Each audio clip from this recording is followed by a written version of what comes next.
dear listener, to Journey with M. I will start this episode by saying that anti-Semitism exists. It's a fact, but it's not the monster they are painting for us. Today's episode touches on the topic of free will. As you might have already figured out, I'm all for freedom of thought, but what happens if we, out of fear, start to entertain and act on our harmful and destructive thoughts, perhaps subconsciously?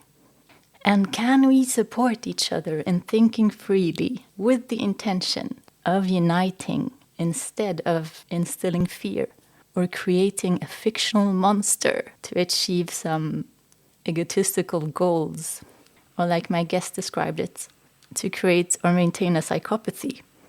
Do you, dear listener, have a monster? I would say my monster is my own ego when left unchecked. So in today's episode, we'll muse the idea of creating, feeding, and maintaining a monster. And we have with us Daniel Mate, who, among many other things, is a composer, lyricist. He holds a bachelor in psychology and philosophy. He has also been offering mental chiropractic care, which he might want to tell us more about. A very warm welcome, Daniel. Is there anything else you'd like to add about who you are today? Thanks, Mona. I guess the only thing I would add is I'm co-author of a book called The Myth of Normal. Got a second book coming out next year. And it's just been announced, so I can share it, that I'm also an actor, apparently. I'm appearing in a Palestinian feature film called Occupational Hazards, which will be out sometime, either later this year or next year. I'm not sure when they'll finish working on it. But wow, that's so exciting.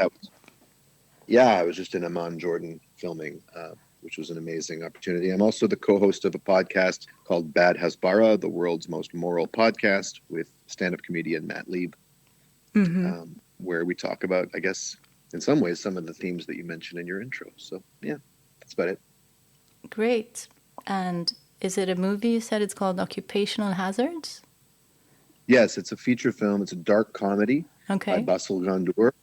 It's about a Palestinian family in East Jerusalem trying to save their home from being stolen and expropriated by settlers and the Israeli government. Wow, I have to watch that one. So you said you're also a co-author for the book The Myth of Normal, and the other writer is your father, the renowned author, speaker, and addiction expert, Gabor Mate. That's right. Yes. And he was, once upon a time, a Zionist, as I understand, and thought that there is something that specifically wants to harm Jews that we have to protect ourselves from by claiming a land where we can live or perhaps hide. And if I understand... Well, look, if I could just jump in here on something you said. Please. I think it's important to be precise in our thinking about this. He wasn't wrong to think that there are forces out there that want to harm Jews. Of course. Just like there are forces out there that want to harm black people, want to harm gay people, want to harm, there are a lot of groups in the world that are targeted for hate and that have been targeted for persecution, especially when those groups are outsiders to hegemonic systems. Groups are, and there's different gradations, right? Groups can be misunderstood or distrusted. Lies and stereotypes can be spread about them. They can be the recipients of restrictions and, prejudices and institutional barriers to participating fully in society. And they can be the targets of persecution, harassment, violence, displacement, and genocide. And all those things have happened to Jews throughout history. Yeah. And we don't want to gaslight ourselves into thinking that just because some people exploit that history, and just because there's a country now that, in the name of protecting Jewish people, does horrific crimes and is founded on a horrific crime, that doesn't mean, just because people exploit something doesn't mean that something isn't real.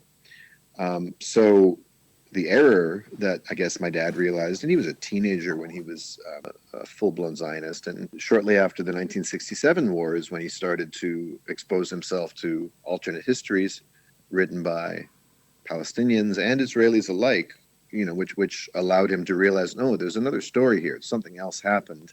And given that something else happened to Palestinians, that threw into question his idea that the only thing Jews can be is victims, and the only thing we are is sort of innocent recipients of hate, and that in fact there are ways that you can take historical trauma and impose it on other people, and that's no less wrong than when others did that to us.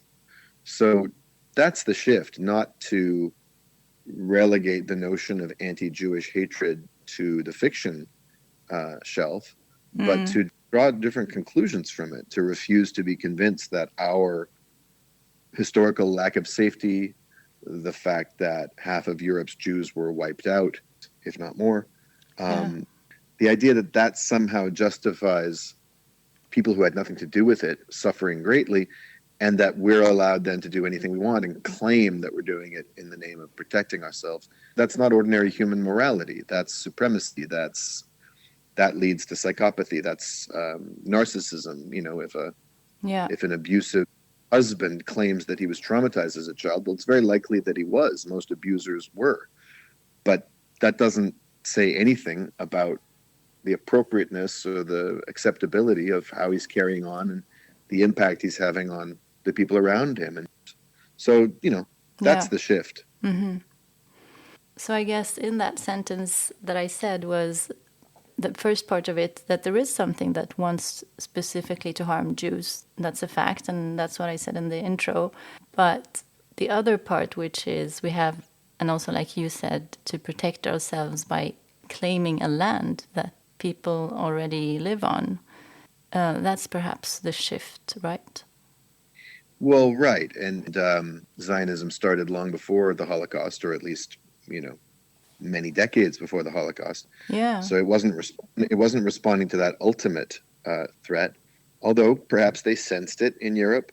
But there was also a desire to assimilate. There was a desire to leave behind the European experience of Jews. And of course, we have to make a distinction between Jews of Europe and Jews of the rest of the world, especially the Arab world.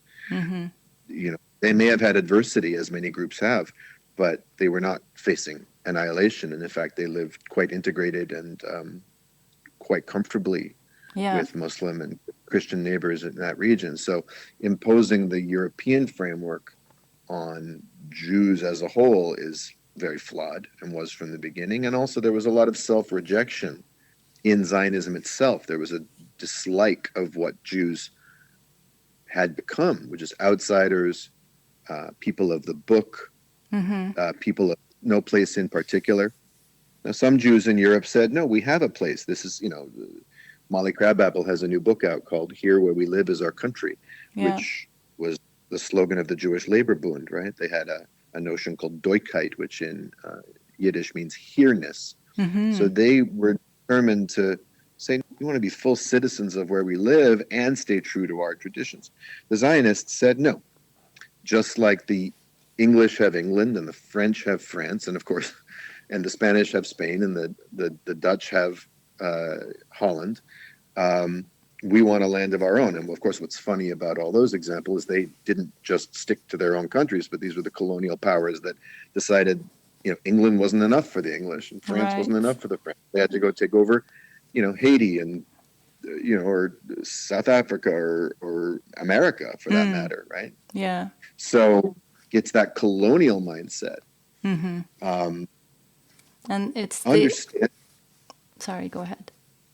Perhaps understandable for a people who felt insecure in many places in Europe and who had certainly faced terrible persecution for centuries.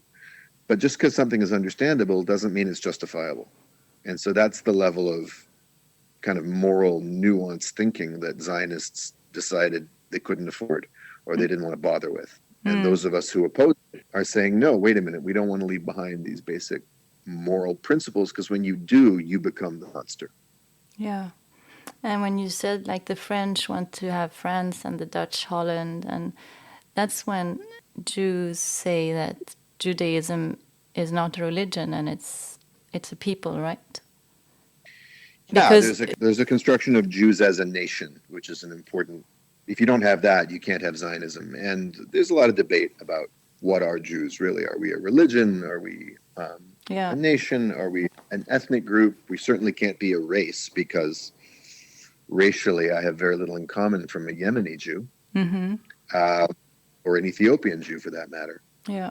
In fact, it was the anti-Semites or the anti-Jewish Europeans who constructed us as a race. The whole notion of the idea of anti-Semitism came from a German sociologist who hated Jews, but he didn't like the term Judenhass or Jew hatred because it sounded like a religious intolerance, and that didn't fit his enlightened self-concept. He said, we need a new term. What are we going to call them? Oh, we'll call them Semites, which made us the Arabs of Europe, connected us to the Arab world, and then said, okay, now we can hate them.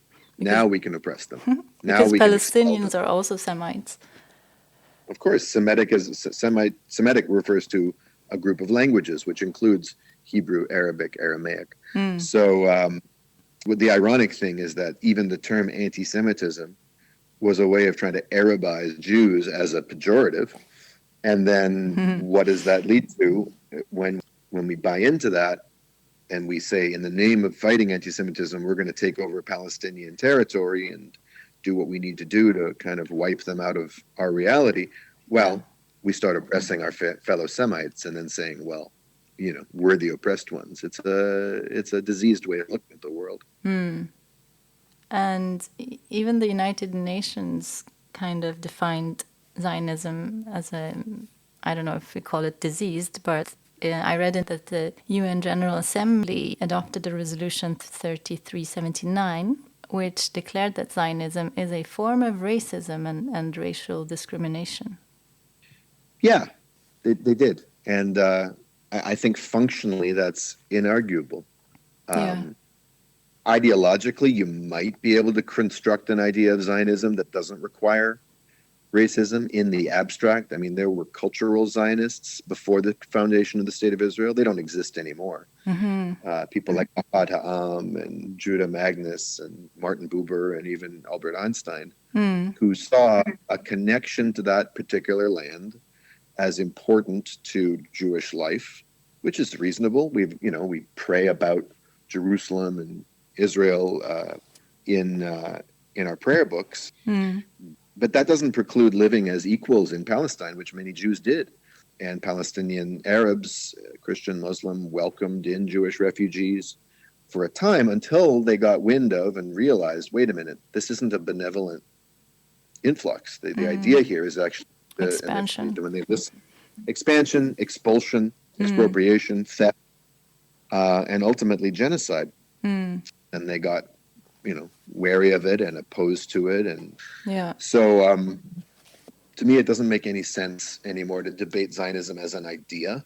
Zionism is a practice, not a theory. And it's a practice with consistent, deliberate, and continuous results of massive displacement and suffering.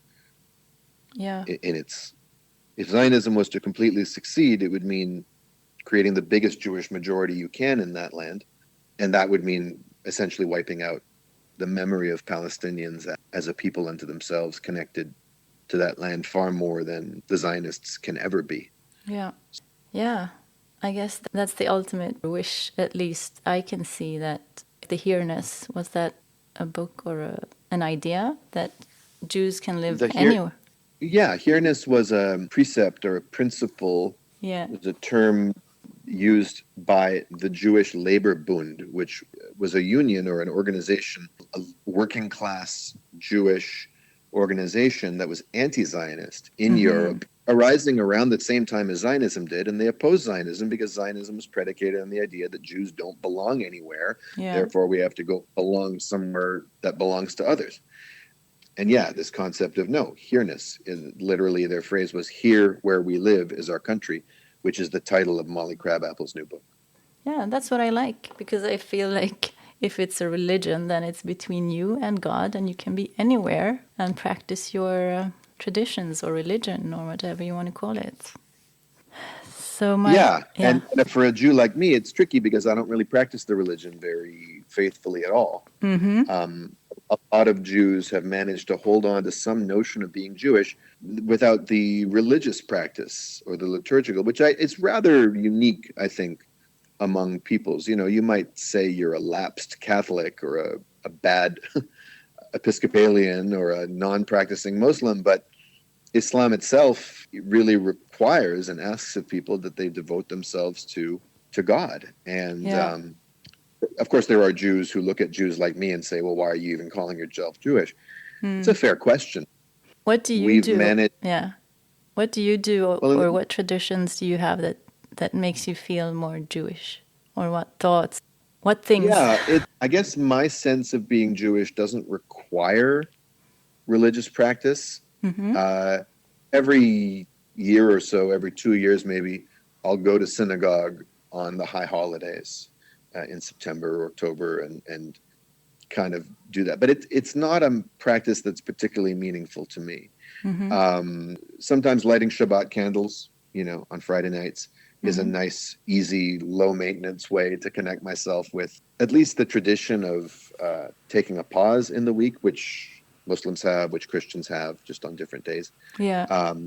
I mean, the traditions are there as resources, but in the religious sense, they ask something of us that I simply am too Western and individualistic and or lazy or resistant to consistently practice. So it's What is not it they Judaism per ask? se, but well, all the commandments, all the laws. Hmm. There's you're supposed to wake up in the morning and pray. You're supposed to, what does Islam ask of Muslims? Hmm. Pray 5 times a day, do the fasting on the days, Yeah. keep certain traditions.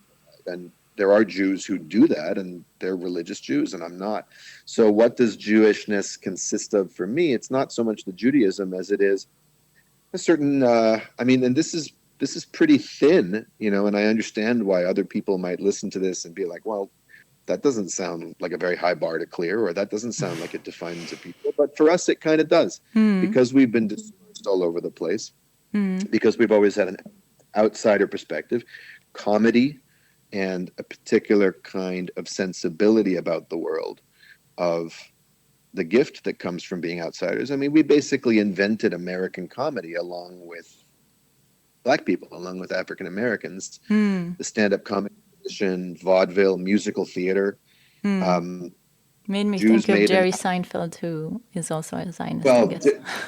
Jerry, yeah, Jerry Seinfeld is sort of when Jerry Seinfeld got popular in the 90s, it was Jewish culture for the masses. It was palatable because you took all the Jewishness out of it. I mean, it was bagels, basically.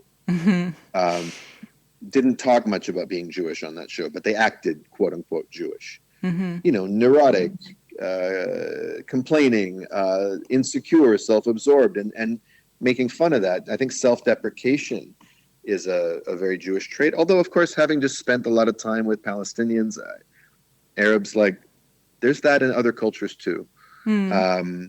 I think class awareness is very important in Jewish history. Marx was Jewish. Yeah. Again, bringing an outside counter-hegemonic perspective to wherever we're living. I do love the Passover Seder every year. That's my favorite holiday that my family observes every year. I've always found that meaningful. But yeah, no, I mean, I think it's an open question. And I get uncomfortable when other people obsess about, well, what are Jews really? And they want to know. Yeah. I'm like, well, why do you care? But I also understand why they care in a time when the so-called Jewish state, with the Star of David on its tanks and its drones and its bombs, is using those symbols and that history and that identity to justify horrific crimes. And not only that, but I mean, it'd be one thing if Jews all over the world, mainstream Jewish organizations, were saying to Israel, no, stop that, not in our name. But they're not saying that. They've been largely, even though young Jews have been falling away from Zionism and turning away from it, the mainstream organizations are still heavily emotionally invested and materially invested in many, many ways, and implicated and complicit in the genocide in Gaza and in the dispossession of Palestinians in the West Bank and the ethnic cleansing in Lebanon. So, yeah, the only I get it. organization is Jews for Peace or something like that. They say it's not No, in our name. no, No, there's more than that. There's Jewish Voice for Peace. There's If Not Now. There's Independent So Jewish there are Voice many. in Canada. Well, there's a handful, and there's a small number of Israeli Jews who feel the same way, but it's not enough to make a real dent on the political scene. I'd say Jewish Voice for Peace is an example of a group that finally had its moment after October 7th. I mean, they shut down Grand Central Station in New York. They shut down the Statue of Liberty. These are not small things. These are examples of really good organizing and really dedicated activism. I don't want to minimize the significance of groups like this. I don't want to also exaggerate their size or their effectiveness. You don't want to claim any false victories, but it's a sign that things are slowly, much too slowly, but slowly changing. Because 20 years ago, you would not have seen that.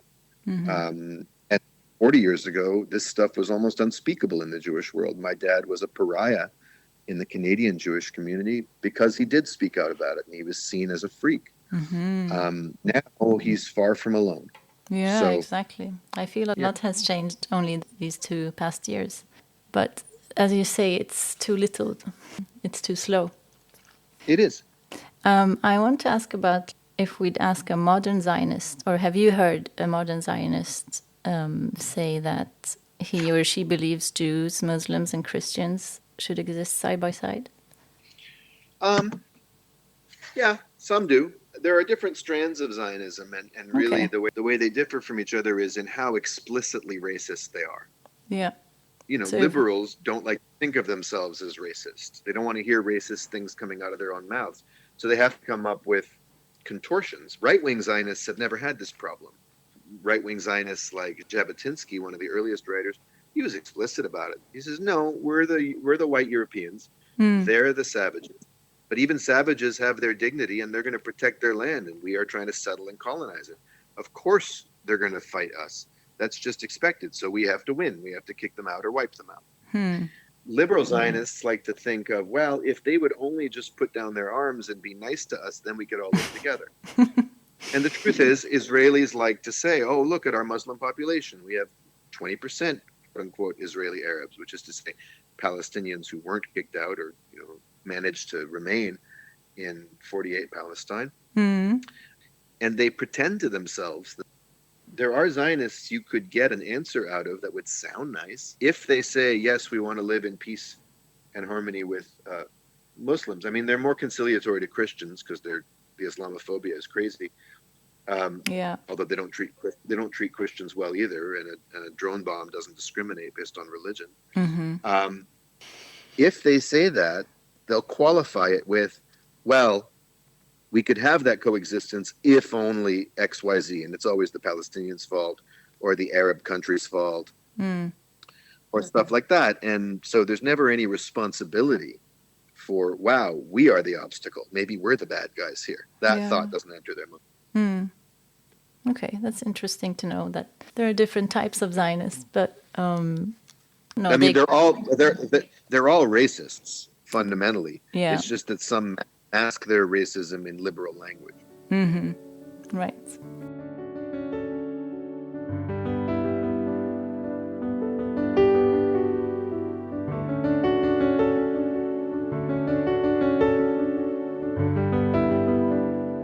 So you mentioned a lot of, we don't know the exact number, but a lot of Jews were wiped out and killed in Europe in the Holocaust.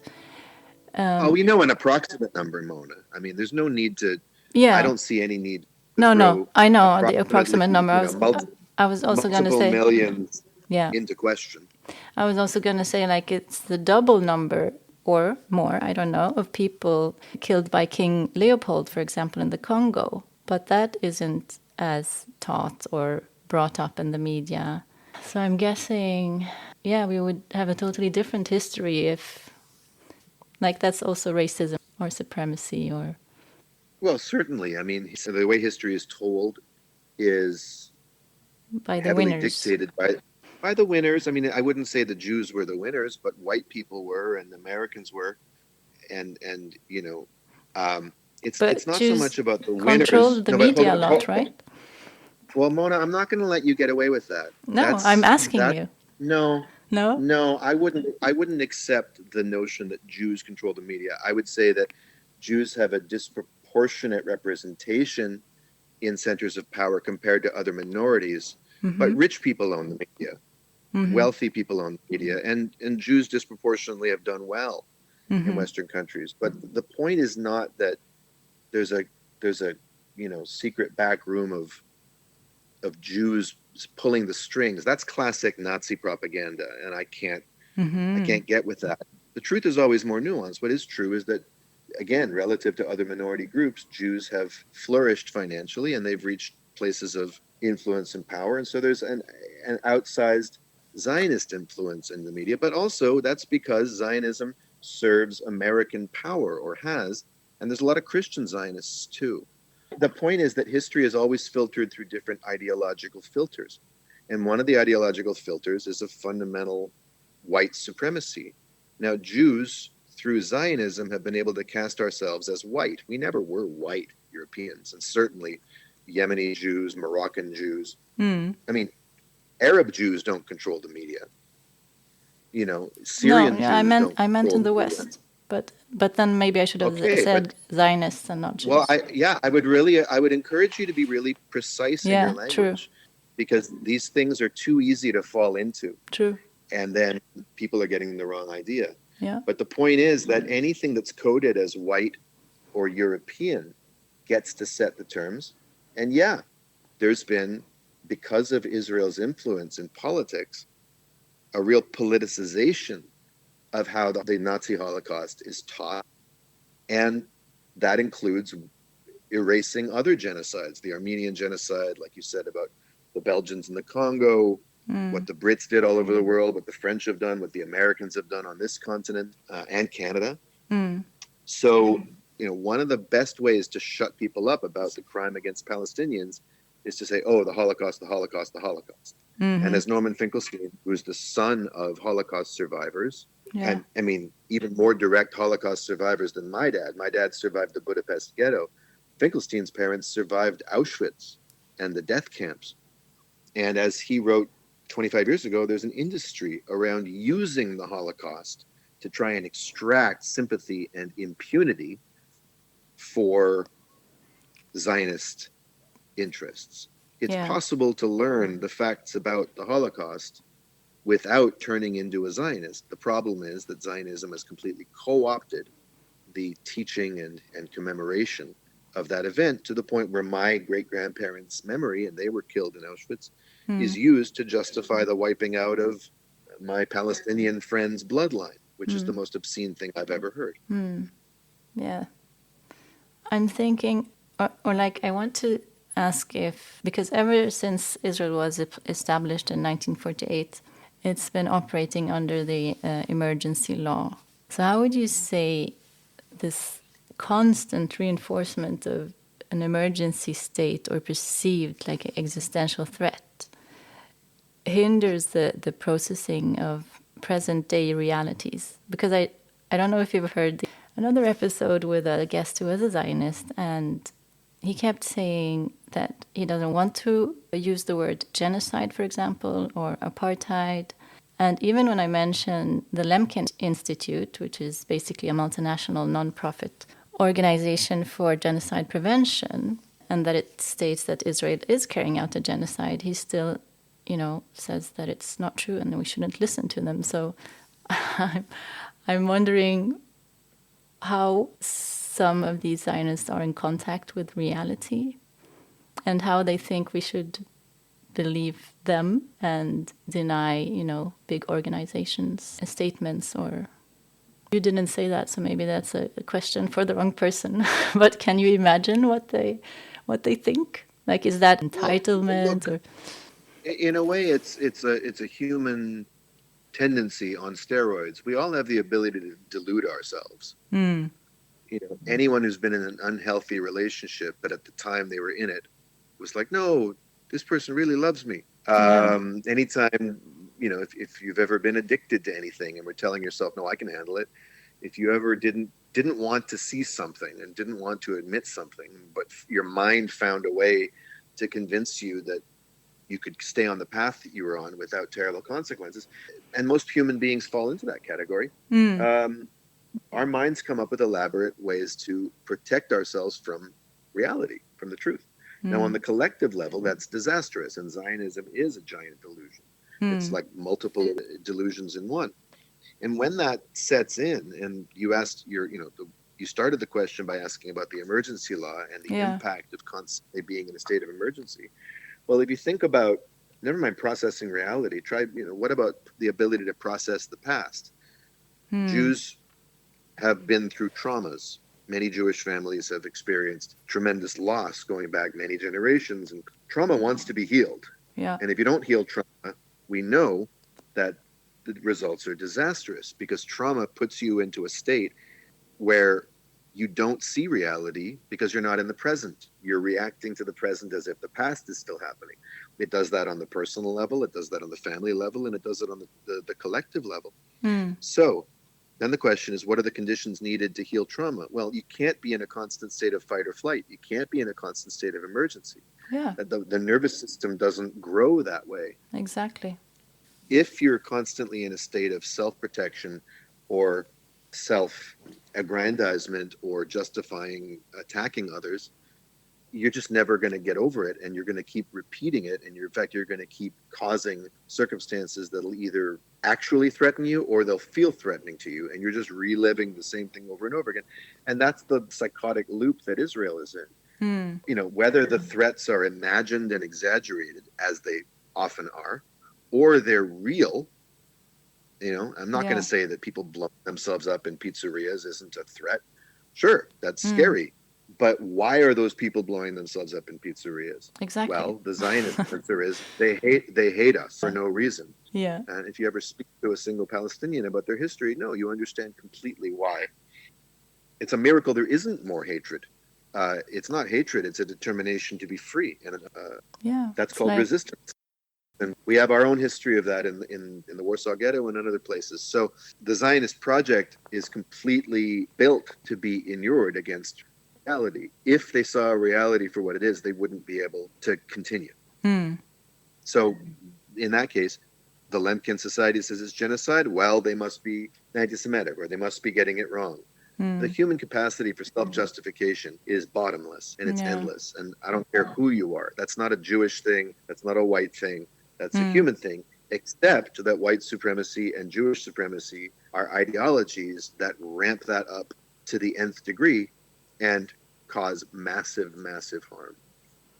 Yeah, because it's coming to the light in a different way now, I guess. It's so obvious what's happening. We're seeing it on our phones. We're seeing, terrible things, and still, it's not happening for them. Right. And it won't until it gets really uncomfortable for them. And how does it get uncomfortable? I don't know. I think there are various means. The German nation went along with the Nazis, even if they didn't like it, until they couldn't anymore, and the Nazi state fell apart. And then they were embarrassed and ashamed, and they're still taking out their shame on the Palestinians, right? Who had nothing to do with it. I think when it comes to Israel, you have to look at what are the pressure points. So the Palestinian resistance, such as it is, can make things uncomfortable for Israelis, but not that often. And October 7th is not going to happen every day, despite the Zionist insistence that it will. No, Israel's got too tight a control over Gaza. It's not, Palestinians had rocks they can throw at Israel. They're vastly, vastly, vastly outarmed. The Warsaw Ghetto could give the Nazis a bloody nose at best. They couldn't overthrow it. So unless something radically shifts, I don't see that as being the main pressure point, but it can certainly make things uncomfortable and certainly embarrass Israel as they did on October 7th. Yeah. Then I'm just talking strategically here. I'm not saying anything about the morality of what happened on October 7th, even though a lot of that was lied about and overblown and exaggerated and fabricated by Zionist propagandists. Yeah. Then there's pressure from the outside in terms of forces like Hezbollah and Iran, who are clearly showing they can make things even more uncomfortable for Israelis. They can put them in bomb shelters for months at a time. And Israelis, for the first time, really are experiencing what it's like to be under constant actual attack and have their infrastructure destroyed and take material hits. A lot of Israelis have just been on the winning side. They haven't had to deal with it on their own turf. Like Israelis went into Lebanon in 2006 and got their asses handed to them. But now we're talking about Tel Aviv and Haifa and Jerusalem, that's new. And the whole north. So that's new, and that's uncomfortable to a certain degree, of course. There's also a part of me that believes or sees, signs of, because Netanyahu financed Hezbollah, that they're part of the game, kind of. I don't know. It's possible. I know that Netanyahu financed Hamas. Hamas. I said Hezbollah. Hamas, yeah. No, Hezbollah is a resistance movement in Lebanon that was born to react to Israel's invasion and ethnic cleansing in Lebanon. But so what are the other pressure points? Well, the two main ones that I see about what it's going to take to make things really uncomfortable for Israelis is number one, the U.S., if they ever turn off the tap, if they ever turn off the endless faucet of unconditional military, diplomatic, and other kinds of support, well, that'll make things really uncomfortable for Israelis because Israel can't do what it does without U.S. support. They couldn't build more settlements. They couldn't keep bombing Gaza. They couldn't afford a whole lot. Their economy. Israelis have better health care than most Americans do, but again, that's because American tax dollars are going there. So if that ever changed, if the U.S. collapsed as a global power and couldn't afford it anymore, or if, the growing forces in America, including right-wing forces that resent U.S. aid to Israel, if they ever took over and won, Israel would be in a lot of trouble. And then there's the final one, which I take the most hope from. It's the one I keep my eye on the most. I don't think it's coming on the corner, but I see signs of it, which is Israel itself having a nervous breakdown and imploding from the inside. That's a society that is very, very unstable. And you can only go so crazy before you start to harm yourself. Yeah, exactly. And it's a cancer in that society, the psychopathy, the genocidal thinking, the racism. There are all kinds of internal divisions between the religious and the non-religious, between the Ashkenazi and the Mizrahi, the Jews of the Arab world, class struggles. So there's all kinds of fault lines. And when the stress ratchets up from the outside, then things keep cracking. And because I grew up with a certain connection to Israel and Israelis and to that culture, and I feel I understand it somewhat, and I speak some Hebrew, that's where my eye often goes, which is, when are these people going to completely fall apart? It's a lunatic country, and it can't continue for it. Yeah, it looks like that also from the outside. Yeah, and they can't hide it anymore. I mean, they're not even trying to hide it anymore. I like that you brought in the humanness, and like that anyone could fall into this psychopathy and try to defend, the ideas of, I'm in this relationship because he really loves me, even though he hits her, or, And I've tried to, but now it's on a different scale. That's why it becomes so hard to digest. But now I've tried to imagine myself being, a dictator or emperor. And I found a study some time ago that suggests that if you or I or any other person stays in power for too long, the sense of power reduces our ability to socially mirror people, which would consequently lower the level of empathy. So in a community or society to grow, we need to kind of protect each other by actually calling out bad behavior from the start, from the beginning. And I guess that's what didn't happen. Because like you said, even the oppressor or the aggressor harms him or herself in the end. Well, it did happen, but it didn't happen nearly enough. And the aggressors in this case had the colonial powers on their side. I mean, I don't know if you've seen the film Palestine 36. No. But it documents the Arab revolt in Palestine against not the Jews, but the British, who were helping Jewish colonists take over that land. Zionists, I mean, Jews don't even figure in the movie. It's the British mandate. And, it's hard to defeat a world colonial power. Yeah. And the Zionists had the Brits on their side, and then the Americans. So, there's a massive imbalance in power. Yeah, hopefully it will change in our lifetime. And you didn't get to describe what mental chiropractic care was, and if you have a a last or a mental chiropractic maneuver to treat this psychopathy? Well, you can't treat something that doesn't want to be treated. True. So my mental chiropractic practice, which is sort of this informal thing I do, it's not my main pursuit, but I do it with people where I take walks with them. Walking is a crucial piece of it. And if we're not in the same place, we do it by phone. Yeah. And people come to me with a particular thing they're feeling stuck about. They're feeling mentally stuck. They can't change their mind. They know they should. They know that something about how they're looking at it isn't working, but they can't figure out how to possibly change their point of view. And so I have a conversation with them to change their point of view. We start from what's stuck, and then we ask, well, what's your intention? Like, what would you like to be available that isn't? Whether that's freedom or power, or power in the good sense, or clarity or peace of mind. Yeah. And then we go looking for, well, what is it about the way you're looking at it that's gotten stuck, that you haven't questioned, that is preventing you from actually growing? And so, yeah, it's sort of a critical scrutiny applied to one's own mind with the help of an outside voice, which is mine. Yeah. Nice. So, And if a Zionist was to come to me, and say, and I can't apply it to collectives. I have to it's one-on-one. One-on-one, But if a Zionist came to me and said, look, I'm struggling because I know there's something off about my worldview, and I know, but I'm scared to let go of it. I'm scared to speak out about it. I'm scared that I'll be rejected. Well, then I can have a conversation with them. Okay, well, you know that there's something to let go of, at least. Now, what would that take? And what's in the way of it? And what are the illusions that you're still holding on to? And what are the consequences of holding on to those? These are the sorts of questions that make up a mental chiropractic session. And, nice. Mostly it's not political. Mostly people come to me with stuff going on in their personal life. But I've done walks with Palestinians and Jews and activists who are like, how do I keep my sanity in this time? Yeah. I've had the same question. Where is there any flexibility in the way you're looking at it? Because your experience of life is entirely a match for however you're looking at it. And how you're looking at it can always change. True. Do you find it easy yourself to change point of views? It's much harder to do it to myself. Yeah? Oh, yeah, because you can't.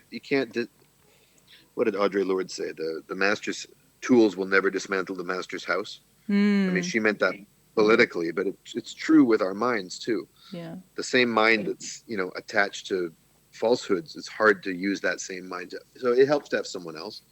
Yeah. But at the same time, having done it enough with people, I can kind of, when I keep repeating the same things over and over again and nothing changes, that's probably a sign that there's something in what I'm repeating that's bullshit.